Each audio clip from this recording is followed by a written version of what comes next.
Vamos a hacer un par de ejercicios más sobre grupos. El primero es un ejercicio un poquito más elaborado de los que hemos hecho hasta ahora. Va a ser un poquito largo, pero ya veréis que tampoco es excesivamente difícil. El segundo va a ser teórico, pero es un poquito más sencillo y de hecho veréis que es bastante corto para manejar conceptos de grupos abelianos.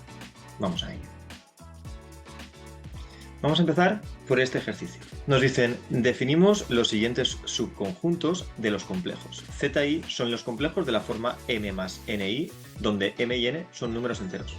De hecho, este conjunto se llama enteros de Gauss y tiene elementos como, por ejemplo, 2 menos 3i o menos 7 más 10i. Consideramos también el conjunto QI, que son también números complejos de la forma P más Q por I, donde P y Q en este caso son fracciones, son números racionales. Un ejemplo de elementos que hay en este conjunto sería pues menos 5 medios más 3 cuartos I.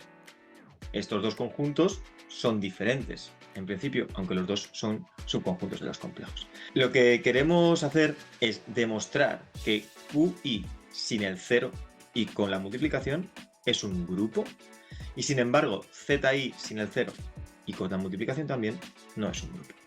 Vamos a comenzar haciendo algunas observaciones. La primera observación es que ZI es un subconjunto de Q sub I, y esto simplemente es porque los enteros son un subconjunto de los racionales. La segunda observación es que QI es un subconjunto de los complejos, que lo hemos dicho ya, pero quiero escribirlo específicamente porque nos va a facilitar ciertas cosas. Y la tercera observación, importante, es que los números complejos sin el 0 con el producto son un grupo abeliano. Y esto lo sabíamos de antes. Vamos a empezar con el ejercicio. Vamos a empezar demostrando que QI sin el 0 y con el producto es un grupo. Empezamos demostrando que el producto es interno. Vamos a tomar dos elementos de QI, P más QI y R más SI. Ninguno de los dos es nulo y los multiplicamos. Esto nos da P por R más PSI más QRI más QS por I al cuadrado.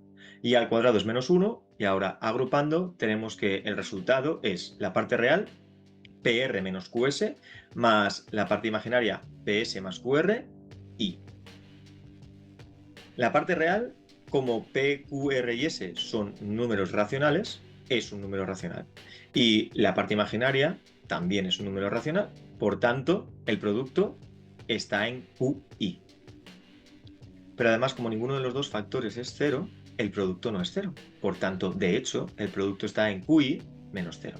Acabamos de demostrar que la multiplicación es interna. Vamos con la asociativa. Hemos observado que QI es un subconjunto de los complejos, pero los complejos sin el 0 con el producto es un grupo abeliano. Entonces todos los elementos de QI menos el 0 están en C menos el 0. Por tanto se comportan igual. Por estas dos condiciones, la asociativa se cumple en QI menos el 0. Tenemos un elemento neutro que es 1 más 0i. Porque si tomamos otro elemento P más QI y multiplicamos 1 más 0i por P más QI, obtenemos P más QI. Y en el otro orden, exactamente lo mismo. Por tanto, 1 más 0i es el neutro de la multiplicación. De hecho, 1 más 0i es 1. Vamos ahora a la cuarta propiedad, que es la que nos va a llevar un poquito más de trabajo. Lo que tenemos que hacer es ver que todo elemento de QI menos el 0 es invertible. Para ello voy a tomar un P más SI en el conjunto y voy a buscar su inverso. Vamos a llamarlo X más Y por Y. Como son inversos, al multiplicarlos me tiene que dar 1.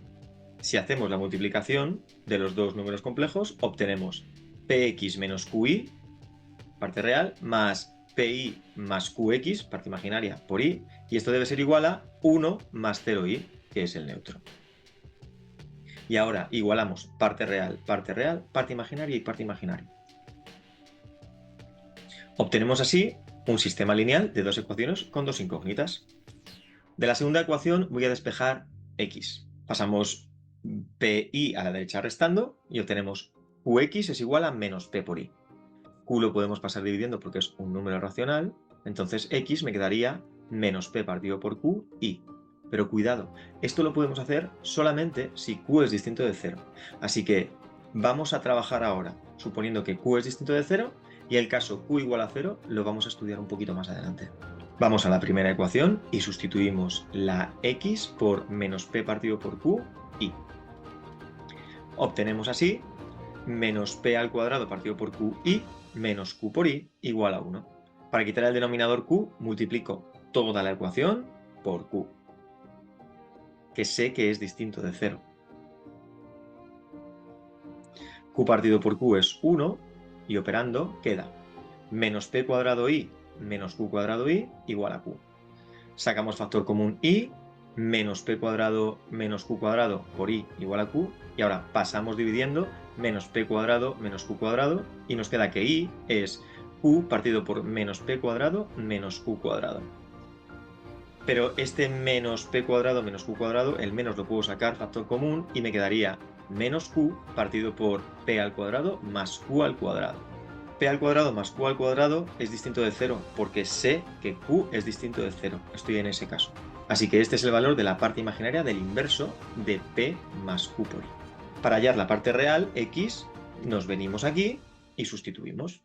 X sería menos p partido por q por menos q partido por p al cuadrado más q al cuadrado, menos por menos más, y q entre q, 1. Simplificando, nos queda p partido por p al cuadrado más q al cuadrado. De nuevo, el denominador es distinto de 0 porque q es distinto de 0. Por tanto, si q es distinto de 0, acabamos de deducir que el inverso de p más q por i es p partido de p cuadrado más q cuadrado menos q partido de p cuadrado más q cuadrado i.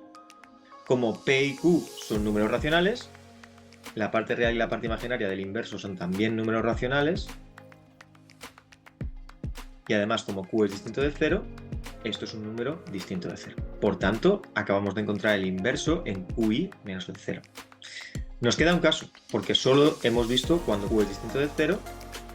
Vamos a estudiar el caso en el que q sea 0. Para ello, nos vamos al sistema original y sustituimos la q por 0. Nos queda así p por x igual a 1 y p por i igual a 0.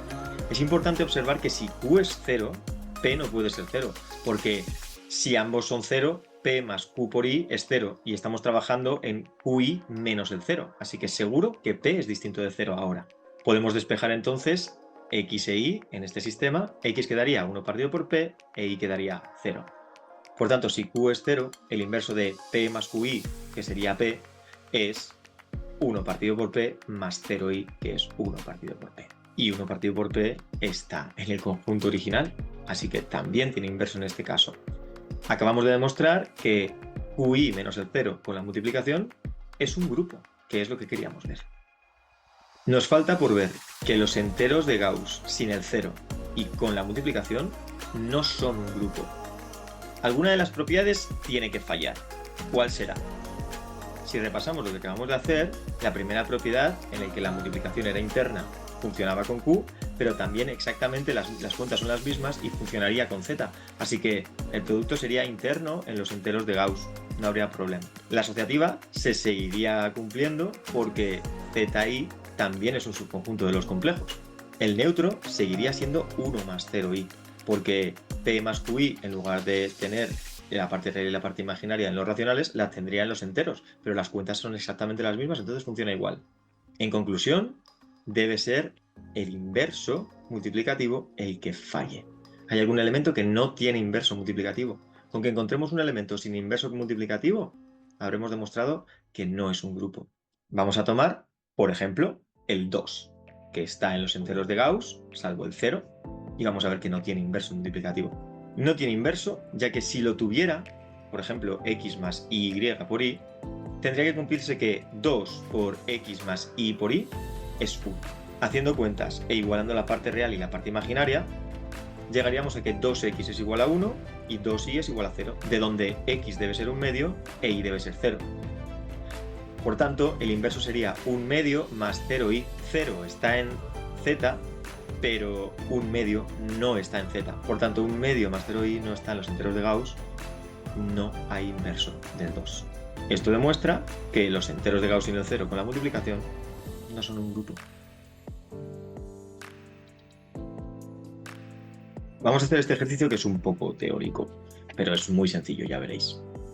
Nos dice sea G un grupo y vamos a demostrar dos cosas. Que si G cuadrado es igual a 1 para todos los elementos de G, entonces G es un grupo abeliano. Vamos a empezar haciendo este apartado. Para demostrar que G es un grupo abeliano, si yo cojo G y H en G, G por H es igual a H por G, para cualquier G y H. Tomamos así G y H en el grupo G. Como G es un grupo, G por H está en G. Es un elemento del grupo. Y como elemento del grupo cumple lo que cumplen todos los elementos del grupo, que es que su cuadrado es 1. Lo escribimos. Pero G por H al cuadrado en realidad significa G por H por G por H. Vamos a escribirlo. G por H por G por H es 1. Y ahora voy a multiplicar por G a la izquierda. Así me queda G por G por H por G por H igual a G por 1. Pero voy a aprovechar y voy a multiplicar también por H a la derecha. De esta forma tengo G por G por H por G por H por H igual a G por 1 por H. G por G es G cuadrado, que es 1. H por H es H cuadrado, que es 1. Entonces a la izquierda me queda 1 por H por G por 1, H por G. Y a la derecha me queda G por 1, G por H, G por H. Y acabamos de ver que H por G es igual a G por H. Esto demuestra que el grupo es abeliano. Ya está. Vamos al apartado B, que nos dice que si G por H al cuadrado es G al cuadrado por H al cuadrado para cualquier elemento del grupo, entonces G también es abeliano. Y tenemos que hacer lo mismo. Tenemos que ver que G por H es H por G. Tomamos G y H en G. Y escribimos nuestra condición. G por H al cuadrado es G cuadrado por H al cuadrado. Pero G por H al cuadrado es G por H por G por H. Es G al cuadrado por H al cuadrado, que es G por G por H por H. Como G es un elemento del grupo, su inverso también está en el grupo, al igual que el de H. Entonces voy a tomar esta igualdad y voy a multiplicar por el inverso de G a la izquierda y por el inverso de H a la derecha. De esta forma me queda G a la menos 1 por G por H por G por H por H a la menos 1 igual a G a la menos 1 por G por G por H por H por H a la menos 1. Simplificamos. Tenemos que G a la menos 1 por G es 1. H por H a la menos 1 es 1. G a la menos 1 por G es 1. Y H por H a la menos 1 también es 1. A la izquierda tenemos 1 por H por G por 1, H por G. Y a la derecha tenemos 1 por G por H por 1, G por H. Y acabamos de llegar a que H por G es igual a G por H para cualquier par de elementos G y H del grupo. Esto demuestra que G es abeliano.